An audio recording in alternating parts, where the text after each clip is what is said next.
പ്രധാനമന്ത്രി വയോവന്ദൻ പദ്ധതി. ഈ പദ്ധതി പ്രകാരം ഭാരതത്തിലെ 70 വയസ്സ് കഴിഞ്ഞ എല്ലാ വൃദ്ധജനങ്ങൾക്കും 5 ലക്ഷം രൂപയുടെ ചികിത്സാ ധനസഹായം സൗജന്യമായി നൽകുന്ന പ്രധാനമന്ത്രിയുടെ പദ്ധതിയാണിത്. 70 വയസ്സ് കഴിഞ്ഞിട്ടുള്ള ഏത് വൃദ്ധജനങ്ങൾക്കും ഏത് ആശുപത്രിയിലും അവർക്ക് ചികിത്സാ ധനസഹായം ലഭ്യമാകുന്ന പദ്ധതിയാണ്.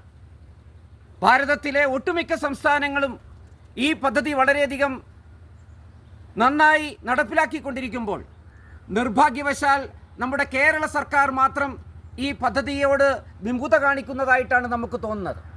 കാരണം ഈ പദ്ധതി കേന്ദ്ര സർക്കാരിൻ്റെ 60% വിഹിതവും 40% സംസ്ഥാന സർക്കാരിൻ്റെ വിഹിതവുമായിട്ടാണ് ഈ പദ്ധതി ആവിഷ്കരിച്ചിട്ടുള്ളത്.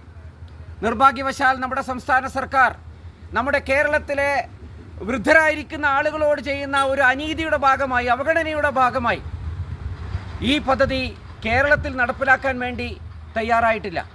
നമ്മുടെ വിക്രമേട്ടനെ പോലുള്ള 70 വയസ്സ് കഴിഞ്ഞിട്ടുള്ള ഇതേപോലുള്ള വയോവൃദ്ധർക്ക് അർഹതപ്പെട്ടിട്ടുള്ള ഈ ഒരു ആനുകൂല്യം കേരള സർക്കാരിൻ്റെ നിസ്സംഗത കൊണ്ട് നടപ്പിലാക്കിയില്ല എന്നുള്ളത് വളരെയധികം നിർഭാഗ്യകരമായിട്ടുള്ള കാര്യമാണ്. അതുകൊണ്ട് കേരള സർക്കാർ എല്ലാവർക്കും പ്രയോജനമാകുന്ന, വൃദ്ധജനങ്ങൾക്ക് പ്രയോജനമാകുന്ന ഈ പദ്ധതി നടപ്പിലാക്കാൻ മുന്നോട്ട് വരണമെന്ന് ഈ അവസരത്തിൽ വിനീതമായി അഭ്യർത്ഥിക്കുകയാണ്. ഇത്രത്തോളം മഹനീയമായിട്ടുള്ളൊരു പദ്ധതി എല്ലാ വൃദ്ധജനങ്ങൾക്ക് വേണ്ടി ആവിഷ്കരിച്ചിട്ടുള്ള നമ്മുടെ പ്രധാനമന്ത്രി നരേന്ദ്രമോദിക്ക് എല്ലാവിധ ആശംസകളും ഈ അവസരത്തിൽ നേരുകയാണ്.